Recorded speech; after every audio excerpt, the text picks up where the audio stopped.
Good afternoon, ladies and gentlemen. Welcome to a Propagandacaster special DLC review. As of course with 2.0, we also got the Final Seal update, which costs about $25 or 23 euros. And while I'm sure there's some of you just went, well, this got all the big tanks I could ever want, I'm buying this right away.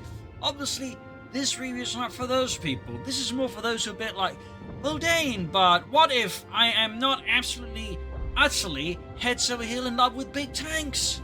Does this set of battle groups offer enough for me? And that is what more this review is for. What do these battle groups offer alongside the really big tanks? Do they offer something meaningful? Do they offer something, fun and interesting? Well, let's dive in here, courtesy of this very nice set of, easily accessible things. We're going to look at it.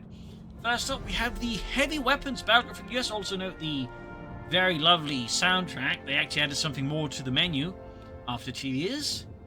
God to be praised. But US Heavy Weapons Battle Group, besides the name being one of those very vague, where they could just kind of just stuff anything into it as long as it's big because, well, it's just heavy weapons. One of the things that's also worth noting, it's probably the battle group with the most actual new elements. You get the 50 cal, you get the assault carrier, air quote there, you get the Pershing heavy tank, and you also got the M5 3-inch anti-tank gun.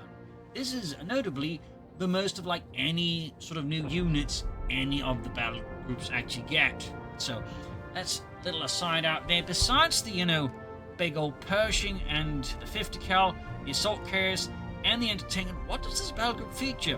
Well, amongst other things, it features this very handy exchangeable parts ability. It allows you to switch between the various weapons on the half track. Like 8 seconds for free once you get it going. Of course, you have then a 3-minute cooldown, but that's theoretically very powerful and give you a lot of flexibility, a lot of adaptability to any situation. And of course, half track strong points. The other ability allows you to just buff support weapons near the half track. Bit more required effort there, and I don't think that's going to be as popular. Not that I think it's bad, but these types of abilities tend to be a bit tricky, and people just tend to prefer not tricky. Other things to know about the assault carriers, can't have snipers or weapons seem to fire from within. Oh, as you know, works like, say, the DAC 250 half-track, or light carrier, as they call it. And of course, you have the 50 cal. It's also worth noting that, like the 30 cal, it gets a damage reduction bonus. They don't mention this, but it very much has, making this very powerful, and it's overall quite good already. So that is very much worth keeping in mind there about the 50 cal. Pershing itself, really fast tank, faster than any of the other heavy tanks. Has a really good punch. The H-Rep rounds in particular really hits hard, and is probably also really well suited to, of course, flanking, meaning it can do even more damage with that 33% damage bonus you get when you hit into rear armor. So definitely expect the Pershing a lot. On the meta, in particular 1v1s, I can easily see this one being the dominant force, but people are only really going for the Toad M5 in, the sort of emergency, oh snap, my opponent really caught me off guard, with a big tank somehow. We go to this, you got Gallant Stand, an ability I think is going to be seeing less uses compared to just Rapid Reposition, because that's pretty much just an auto sprint while not in combat, and more crucially, it's a passive ability. And passive abilities like that always win. Really good stuff up there as well there. And finally, we got the Black Dragon Artillery Barrage. Big old boom. Very popular. You also have the option for bolster team weapons. Another very strong ability there. Just gives you another guy. And they get an extra rate of fire while they have sort of full strength. Really, again, straightforward. Really powerful. Definitely something to consider besides that. Overall, very, very straightforward battle group. Again, thematically a bit wishy-washy. Just, and it shoots your stuff in all the big guns. And, can basically be used in a variety of directions besides the Pershing. It's really, really just straightforward and just really good. It's one of those battle groups that just is very difficult to, almost play wrong. I don't know if it can actually compete with the US Armored Battle Group, but it's definitely going to be close. At least for 1v1s. Team games, I'd imagine it's going to be much more popular. But in 1v1s, it's definitely going to be up there, if not directly next to Armored. As well, again, very solid, very straightforward. Not a battle group that requires a lot of thought, a lot of extreme timing. Moving on, we got the Canadian Shock Battle Group. Yes, boys, it's got fire and it's got Canadians. It's also got some pretty potent ability, and for some of the Shock Assault branch, you got the Attacking Spirit or Offensive Resupply, both basically being bonuses for when you capture a bounty point. But basically, Attacking Spirit basically gives you free healing for nearby infantry weapons. That is an incredibly powerful ability. Can really just give you more momentum. It means you don't have to like retreat or get an ambulance up to the front line. Offensive Resupply means like, you know, reducing ability costs by 35 munitions, but it is nothing compared to Attacking Spirit. Like, this is just not an equal choice. And immediately after, as soon as you get that and get up the Canadians, they cost 380 manpower, basically elite infantry costs, and they get the P.E.T.s for anti-tank weapons, and they can also get the 2-inch mortar package, which gives them a good bit of flexibility. You can like fire barrage, or they can fire smoke, if I remember correctly. But again, really solid unit. Definitely, you know, can provide a lot of utility to any Brit player. Also worth noting, for anyone who's running into them, there is actually no indicator they've been upgraded with the 2-inch mortar package. So you basically just have to keep an eye around the Canadians and wait for them to suddenly like pop out and like mini mortar dupe and start blasting you. So, very important note there. No icons, nothing. Then finally got point assault, smoke operations. You know, point assault probably going to see more use, but even smoke operation definitely has some utility. But overall, I don't think they'll be the ones that are going to be the biggest movers within this battle group. Not because they're bad, but these types of abilities always tend to end up not seeing a lot of play because they require a lot more consideration planning. They are a lot less reflexive. They're also a bit more, in some regards, abstract for some players, so they tend not to get as much play there, and I don't consider them, you know, the big movers there. On the other hand, we've got Burnout, a bit there, Scorched Earth, we can just basically, like, you know, render point neutral and burn the area.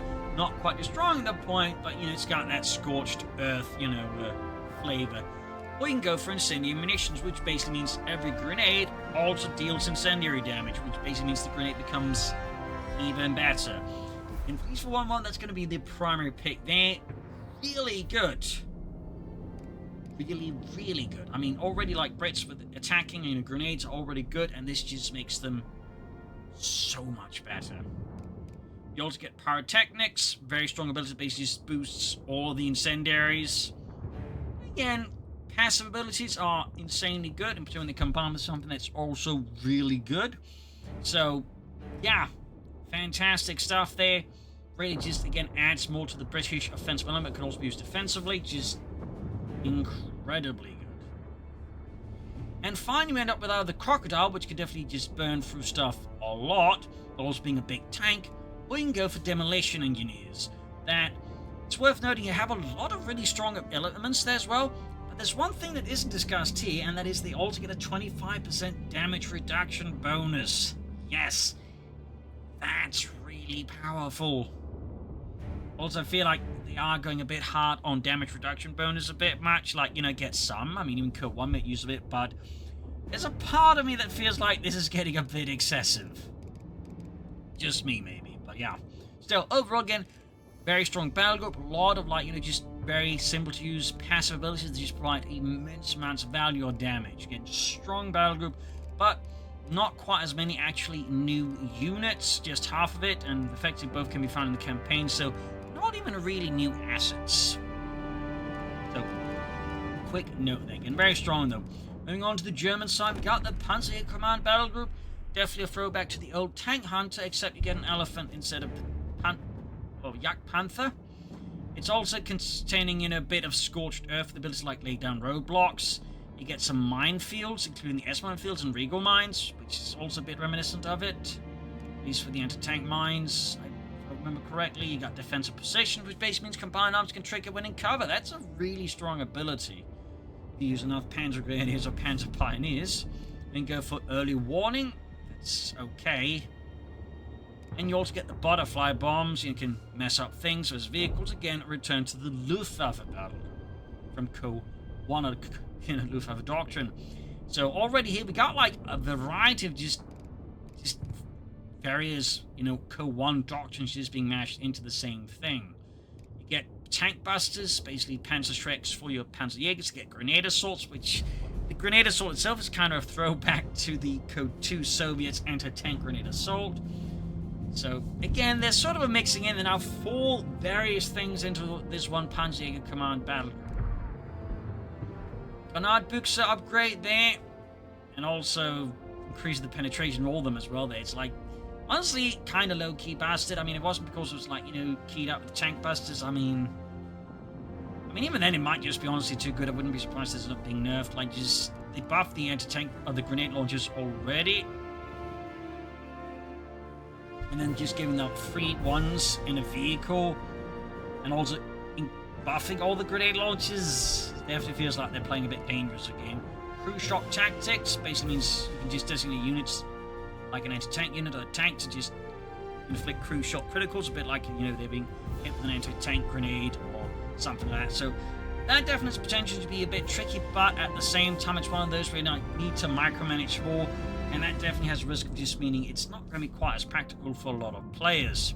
You got the Elephant, which in team games is going to be great, but I feel like in CoH2, it's going to have a bit of an issue being actually useful in 1v1s because of the way it's overall operating. Had there been the Yak Panther, and it probably could have balanced a bit more interesting in 1v1s, but that's really it. So I imagine this is going to be an absolute nightmare in team games, but in 1v1 it's going to be like in CoH2, a bit, you know, yeah. And then again we find ourselves back with Soviet Tank Hunter Doctrine, which is with anti-tank Overwatch, an ability I don't recall most people liking. So, as you might notice, compared to the other two where there's like, you know, a lot more straightforward abilities, a lot of new units, you know, additional content, this one, you know, really just adds one unit, and then it's just like, you know, a lot of rehashed stuff from older CoH games with not a lot of like really new to add in a way. Like, it's a lot more just randomly word associated sort of stuff they mixed in here, and that unfortunately I feel like drags it down a bit. Again, it's not bad, but it lacks you to sort of more of a clear, coherent, through line, you know, to really give it that focus. Plus, just like, you know, looking at this, and then again the American, it just again feels like they could at least snuck in some more units, like just some content they got lying around, like the Panzerjager 1 or maybe the Panzer 2. Or anything. Like, it just feels like this could have done with a bit more instead of maybe like early warning. Plus, I'm really not sure why again they thought anti-tank Overwatch is going to be great. Like, it wasn't a fun ability in CoH2 to be playing against, absolutely miserable, and we've also got issues already with anti-tank loiters. I'm not entirely sure why adding in an ability like this is a great idea. So, yeah, I mean, theoretically not a bad battle group, but I think it is being undercut by a bit more mixed design that again I feel like is lacking a more creative, cohesive vision that, you know, specifically pulls in one direction. I mean, compared again with the old Tank Hunter from Panzer Elite, I mean, there's like, you know, no Hetzer equivalent there, like no smaller, lighter tank destroyers or assault guns or anything. So I just, again, I'm not going to say it's bad, but it's definitely one of those that could have done with a bit more focus. And then we come to Wehrmacht's Terror battle group. We call back into the old CoH1 Terror, and it kind of ends up having a bit the same issue with Panzerjager, which is you got sort of like, you know, interrogate and machine gun camouflage, which is just CoH2's Jaeger infantry. You also got Defend the Fatherland, which is a throwback to For the Fatherland, which is a CoH1 defensive doctrine ability. So you're already again like you're just mixing in random things with like not much cohesive vision again compared to the other two to an extent. That's it. There are some good passives here, like you got Contempt for the Weak, you got Heavy Gunnery, though that's actually an active ability, you got No Quarter, but it is worth noting that when they say range 18, it's a bit vague, but in reality it means you have to be like really close to the unit to trigger these bonuses. Additionally, the sort of bonuses they get, like accuracy or rate of fire, really means like, you know, you're looking for like, you know, more aggressive units already there, like Panzer Grenadiers, Starstorm, to really leveraged. I mean, Grenadiers and all the units can also make use of it, but I really want the units who are, like, you know, doing a lot there. You can also afford to get up close to really leverage it. So, while these are definitely cool and provide some kind of, like, you know, aggressive infantry playstyle with some mechanization, because you can use half-tracks further getting close, there's some really, you know, strong potential here. But I mean, compared to, like, you know, again, what the Americans get, the British get, this is a lot more finicky. It's not like, you know, you just throw a grenade or you need just reinforce the team up to full strength. Like, you have to, like, put much greater effort into making any of these things work. And interrogation, while a cool ability, was always a bit finicky. And in the many, many replays I casted during CoH3, it's rarely ever utilized. You also get this oddity here. We have, like, Jericho Trumpet and Propaganda Leaf for drop, which is just, I feel like, to me at least, a bit too similar. Like, got one that can, like, you know, forcing you retreats a bit like that, like in CoH1 and CoH2. And you get, like, Jericho Trumpet then just provides a debuff to speed and accuracy, like, you know, base just shutting down a bit of an area. But compared to so many other, you know, choices, these I feel like lie a bit too close to each other. And also, particularly with Jericho Trumpet, it just feels like a bit too much like word association loosely with, you know, Terror concept.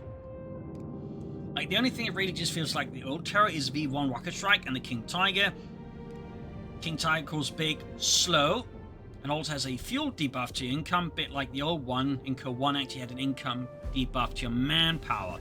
Fuel actually being reduced by 50%, actually much more lenient. It's big, of course, strong front armor, but of course, rear armor hits have 3% increased damage, and I think is actually something introduced specifically for the King Tiger and maybe also the Elephant because they're concerned about them. So that is also, of course, worth keeping in mind there. It can really, though, hit very hard, but the front armor, at least, doesn't always feel as strong as it could be.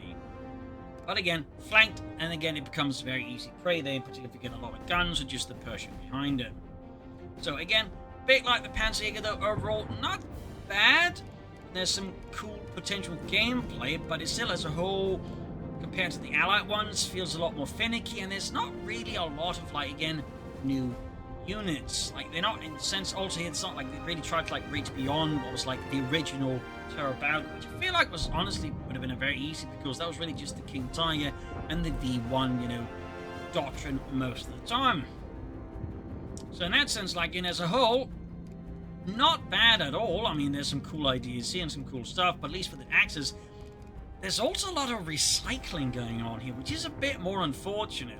And it's also quite clear, particularly with the Americans, they've really got, like, the lion's share of all, like, you know, the new stuff, all the effort, more crucially, just the simple-to-use things that are going to be overall much more used by the players on average, whereas again, with the Axis, it's a lot more stuff you have to work for hard just to get some kind of, like, advantage out of it. And again, it's just not where nearly as much like actual new units. So the problem is here, like, if you're looking as a whole, like, it's heavily skewed towards the American, but also the British in terms of content, meaning if you're just here for the Axis battle groups, if you're really not interested in the big tanks, you're not really going to get nearly as much as you could have. And this unfortunately undercuts, I mean, it's quite clear these are, shall I say, fan service battle groups, obviously big tanks, cool stuff, but I just feel like with the Axis in particular, they could have done more to just include some neat stuff on the sidelines, like Terror Battle Group. Like, clearly, so much CoH1 references, like, why not just sneak in the Knights Cross Shoulders in some way? Maybe, like, 3-man elite fighting mega squad using some of those other fighting mega uniforms they got lying about that could have been quite cool, or something like that. Just anything here, rather than just, Leaflet Drop or Jericho Trumpet runs. Like, I feel, or for that matter, to defend the Fatherland, which just feels completely out of line with the rest of Terror Battle. So, again, not bad, but at the same time, there's so much here that unfortunately holds us back from being, I think, just a greater piece of DLC. So, in that sense, not great, not terrible, but unless you're, like, really just sold on the big tanks and tank destroyer, like, you're probably going to find, like, value out of this drastically varies from, again, like, what factions you prefer to play. Like, if the Allies, you're probably going to have a lot more fun with this than if the Axis, and again, you're not into the big tanks, tank destroyer. And I think that's sort of the problem here. Like, there's could have easily been a much better DLC offering from Relic onto this for people who aren't just obsessed with the big tanks. And again, I'm not saying that's a bad thing. It's clearly working out for them. I mean, the last minute check, they were like top 2 on sales in Steam, and DLC itself was top 3, up from top 3 and top 4 yesterday. So, I mean, it's clearly working. Again, I'm not saying this is bad. Key point is I'm saying this could easily have been better. You know, that's the thing from the baffling part. This could easily have been better. They just added in a bit more, like, you know, focus and a few more extra units. Like, they just again use cut content, you know, they had from like campaigns and whatnot. He just filled these out a bit more. So it's such a shame. And thus, again, the problem is, like, for everyone who just wants the big tanks, again, it's already a sell, and for everyone else, it's going to be a lot harder to justify, like, $25 or €23. Like, personally, would I have bought these if I wasn't going to make a video about it? And honestly, the answer is probably not, unfortunately. Again, I would like to, but again, like, unless, like, you know, they go back and, like, sneak in some extra stuff for these 2 battle groups, maybe string along a bit more, you know, making them a bit more cohesive, it's a bit of a tougher sell then, I guess, like, you're just really big into yourself. So I kind of have to sort of an ambivalent note where they're all right, they're okay, they're fine, but there could have been so much more, which is just the part that leaves me a bit disappointed. So there you go. Hope this video is of some use to you. This is Imperlian signing off, and see you another time with another video.